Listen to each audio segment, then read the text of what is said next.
మరి what is special about junior NTR?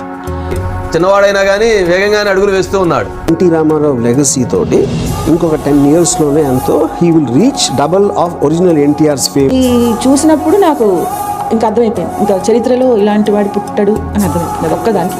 తాతకు తగ్గ మనవడు అని అంటారు కదా, అయితే తాతకు తగ్గ మనవడు కంటే కూడా ఇంకొక అడుగు ఎక్కువగానే ఉన్నాడు జూనియర్ ఎన్టీఆర్ అనుకోవాలి. అంటే ఆ స్పీడు ఎన్టీఆర్కి ఎప్పుడు రైజ్ అవ్వాలో, ఎప్పుడు తగ్గాలో, ఎప్పుడు నెగ్గాలో తెలుసు అంటారా?